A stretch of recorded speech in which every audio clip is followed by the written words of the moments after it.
So when you hear the music, you know what that means? That means the show's going on here. We gotta get everything situated here. Welcome to the show. This is the Soccer Tubi Show. I am your host, Saki, and I'm having some technical difficulties over here. Let me straighten some stuff out. There we go. And this is my lovely wife, Wilhelmina. Hello, baby. I love you very much. I love you too. Love is a beautiful thing, isn't it? Like, you have somebody you can go home to, you talk about things, you get beat up at work, you have a bad day at work, you go home and you tell your lovely partner, hey, my supervisor was a jackass, you know what I'm saying? And you don't feel good about it. Normally, in the old days, I just punch him in the face, boom, boom, boom, boom. But I can't do that, I'm going to jail. The cops will only give me like 42 times they didn't arrest me, so I gotta stop doing that. But after I met Wilhelmina... I know. Love can fix a lot of problems. Yeah, it can, but still gotta go to work, still gotta do everything. But I start the show off with a kiss. I love you very much. I love you too. Alright, so back to the show here, enough of the love fest. I am your host, Saki, Wilhelmina, we talked about that already. Let's see here, what does our little board say? Oh yeah, this is a parody show. Making a pair of D's. I don't even know what that means. And it's hold it. That's a mistake. It's not a podcast. It's a whoa, we have some, man. Our producer, man, he's a total loser. He makes mistakes, and I gotta cover up for him, you know what I'm saying? Oh, you make mistakes too, baby. All right, I forgive you. All right, so we found out last week. See, I made a mistake. It's a podcast, not a contest. I'm not searching to get cod. And plus, cod don't taste very. I don't really like cod. I like lobster and what else? What's that big one? Tuna. Oh yeah, tuna. I used to eat a lot of that stuff when I was fighting. Really good for you. Let's see our topic. Oh yeah, last week we figured out all the world's problems, you see, are Sean Bean's fault. All he's got to do is make a proclamation to the world called an enunciation proclamation. And my name, I'll use a British accent. My name is now Sean Bean, right? And I'm brothers with Mr. Bean. But what do you think about that? That wasn't a very good British accent. Matter of fact, it was crap. Well, at least I'm trying. I'm sorry about that. So anyway, Sean, we challenge you to fix your name, all right, buddy? Nothing personal. You're a great actor, and you were good as, let's see, Boromir. I think you were Faramir, but I can't remember anymore. You were the one. You were Daddy's favorite. I know what that's like, because I was Daddy's whipping boy. I got my butt kicked all the time. Anyway, let's move on here. Let's see here. Oh, yeah. We do this now. We're going to do this on the show. We call it an unaware sponsor. So we pick something we like. They aren't paying us. They probably wouldn't pay us. But there's this place. There's a burger restaurant down in North Palm Beach in Jupiter, Florida. The best burgers on earth. Tell me about it. Make sure you get it medium well. Medium, sometimes a little, not quite perfect, but medium well. With American cheese, oh, it's the best. Do you remember that place? Oh, yeah, I ate 3 burgers that night. Oh, yeah, you did eat 3 burgers. Oh, where did you put it? Like, got a hollow leg? All right, that was a stupid joke. And now we've got, this is only our second show, and we've had some feedback, and we really appreciate that feedback. It really means a lot, because otherwise I'm just talking to myself. If I don't hear anybody, I'm talking to her, but she ignores me anyway. I don't ignore you. I love you. All right. Yeah, anyway, she gets bored of me. So I like to have other people look at the show and hear my thoughts. So first of all, we love you long time. We love you long time. That's for Full Metal Jacket. Oh, yeah, full metal jacket. I'd like to have a full metal jacket. My jacket is usually made of cotton. I'd like to get one of metal. They're talking about an armor-piercing round. Armor-piercing round? That sounds pretty scary. I don't know what you're talking about. That scares me. So let's see here. Friends of the show. Oh, yeah, people have written into us already. We love you. We're going to start with Paulie Jean, whoever that is. Stephanie, I don't know her. Jock, I think he's the dad from Dallas. There's this guy Steve, this lady Genevieve, and another lady Allison. I don't know any of them. You know them? No, I don't. I love you. I don't want to talk about the other woman. Oh, that's very sweet. All right. But do us a favor. Spread the word. Oh, everything we're worthy. You know, we spent $2.7 million on production in every episode. I want that down for the record. So at the end of this show, we spent $5.4 million, and I think we got every penny of it. And matter of fact, we were recommended that segment by Shmi, who's a highly compensated expert. Shmi? Yeah, Shmi. I think you mean SME. It's an acronym, subject matter expert. Subject matter expert? Then who is Shmi? That's like, the mother of Anakin Skywalker. Anakin Skywalker. Oh my God. That poor little kid didn't have a dad. They're like, hey, how did you come out like that? Who was the dad? They should do a whole soap opera based on who was Anakin's dad. You know what I'm saying? They said it was the chlorides. What? I don't understand that Star Wars stuff. It's too complicated. I just want to be in front of somebody and punch them. That's all I want. Boom, boom, boom, boom. Oh yeah. That's all I care about. So yeah, okay, it's not a Shmi, it's a SME. Subject matter expert. Sorry about that. Well, let's see, let's move along here. Today's topics, or topics, remember that movie where the guy, he was a professional hockey player and he got hurt, so he couldn't play hockey no more. So he had to become an ice skater, and he had this really hot lady, like mixed pairs, And I didn't know this because I was a boxer growing up, but the ice skaters, they have little picks on the front of their skates that make them stop. It's called a toe pick. And the whole movie, the guy's a hockey player, so he knows how to stop like that. So every time he falls, she gets over the top of it, she goes, toe pick, toe pick. That was a great running show. That was a good movie. I think it was that guy, I forgot his name now. He was in 8 Men Out. But anyway, what was that? Oh yeah, I was just writing about this in the paper. Looks like we're going to go to war with Napoleon Bonaparte of France or Lord Horatio Nelson.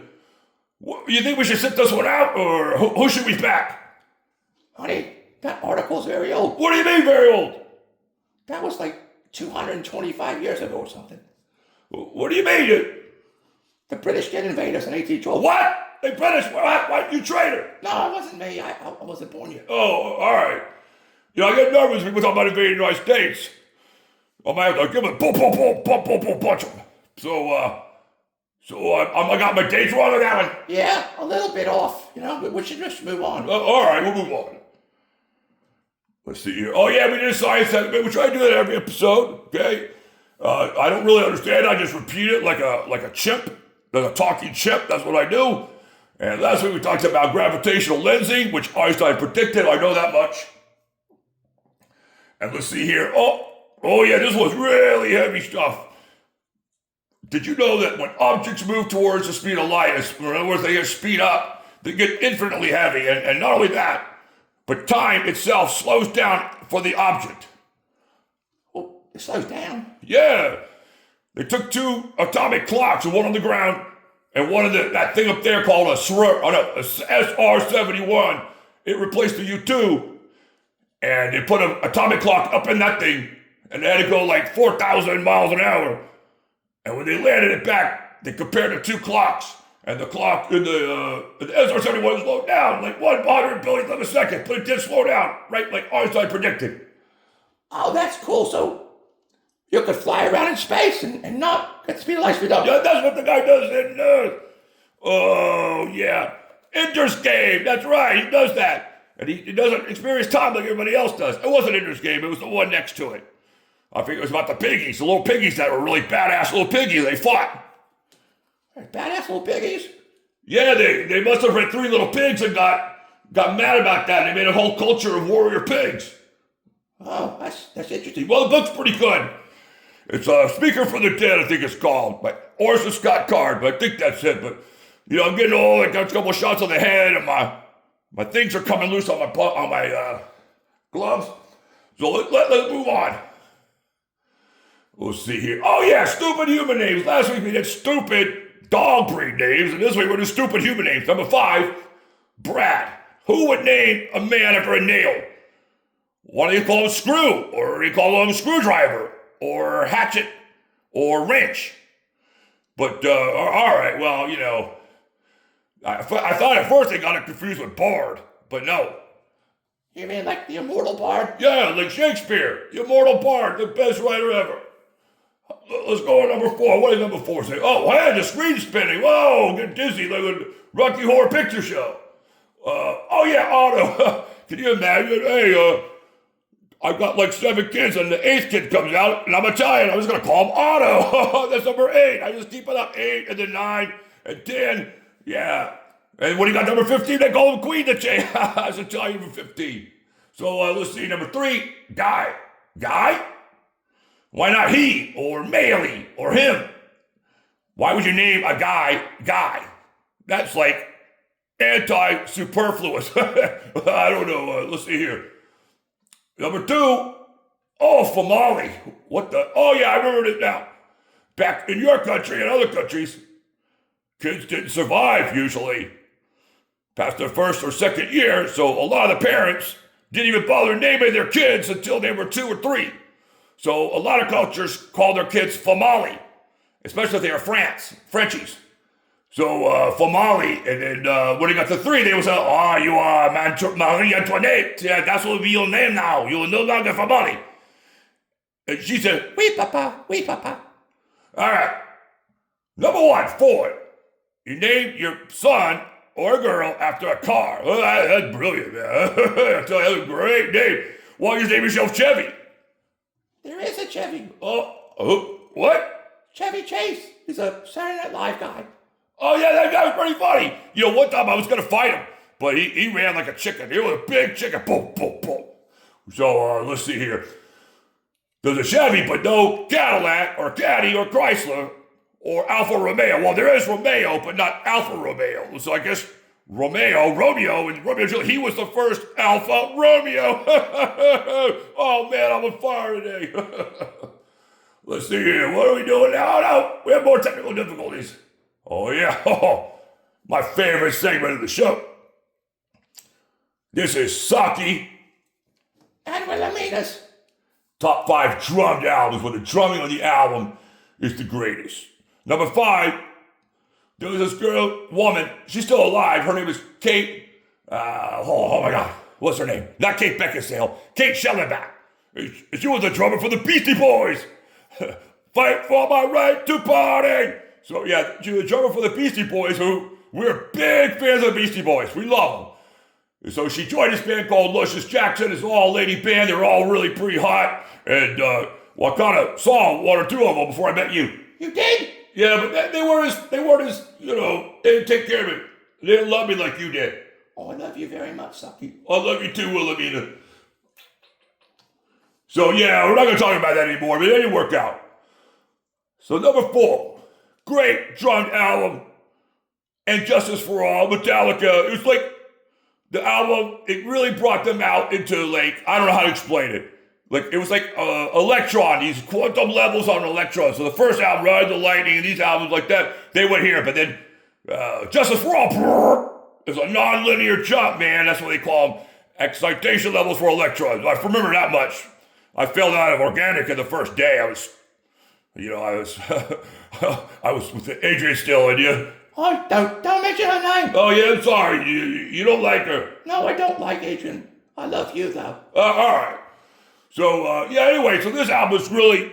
It's got the double bass pedals. I don't know how he does. Does he use both feet? Does he use other parts of his body besides his hands? I don't know how he does all those drums. It's crazy. That man's a really talented drummer, and sometimes I do the air drum into that, and I can't do it too hard. I can't do the double bass drums. On that note, we're going to go to number 3, my favorite drummer, well, 1 and 1A, or 1A and 1, John Henry Bonham, a.k.a. Bonzo. And this album is great, one of the greatest albums ever made, top 5.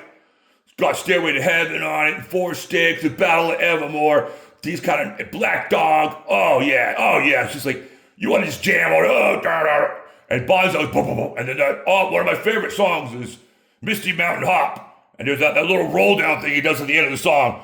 It's not like, it doesn't appear to be super complicated, but it's hard to do. And it's like this greatest feeling of, he does like roll down.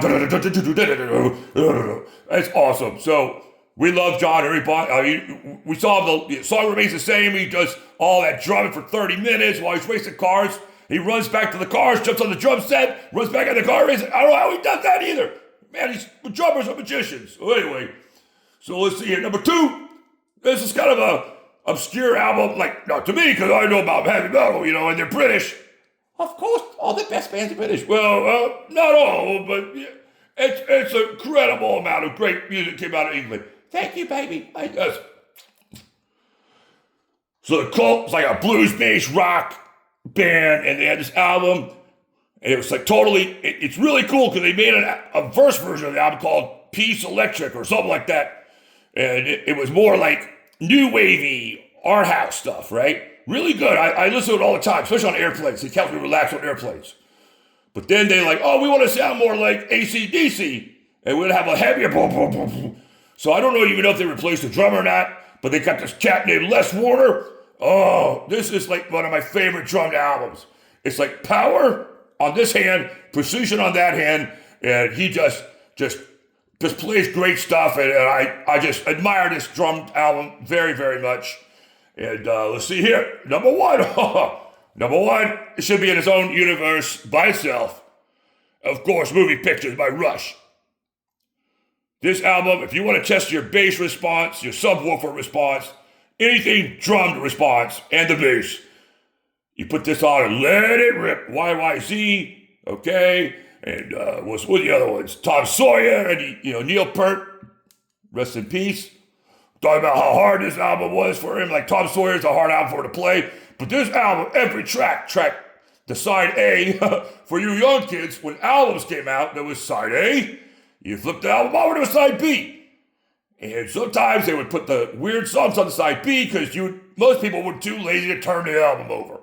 Now I know people that would buy 2 albums of the same album and put them below each other on their record player. So when that would drop, it would go to the next album. But if they had to buy 2 albums, they must have been rich. I could only afford like a terrible 8-track. And we'll talk about 8-tracks another time. But this album, Rush, Neil Peart, Bonham, Lars Ulrich, Les Warner, that guy, I don't know what happened to him, but he's a great drummer. So let's move on. Let's see here. Another joke. No, not the same joke as last time. This is the aftermath of the first joke, when they let the letter Y join the vowels officially. Well, they had a second meeting and they all started drinking, and a couple of them we don't want the Y to be a vowel anymore. We're going to kick them out. So there was a huge fight, and there was a busting up this place. There was a lot of damage. And when the damage was done, the next morning, the only thing that was left was an I-O-U. Get it? Those are 3 of the vowels. I-O-U. Oh, yeah. Oh. That's a stupid joke. Well, I like it. Oh, give me a kiss. Well, you know what I'm saying? Sometimes you got to just make a dumb joke and make it out there. And if it doesn't work, just go on to the next joke. Well, that's what Daniel Tosh told me anyway. While we met, he said, hey, I make a lot of dumb jokes too. But I go to the next joke and they forget about the dumb joke. Oh, well, that's true. Oh, there it is. Time for us to end the show. We miss you very much. We love you. Without you, there's no show. So we'll say goodbye and adieu. Or they say a bunch of Das Vidania.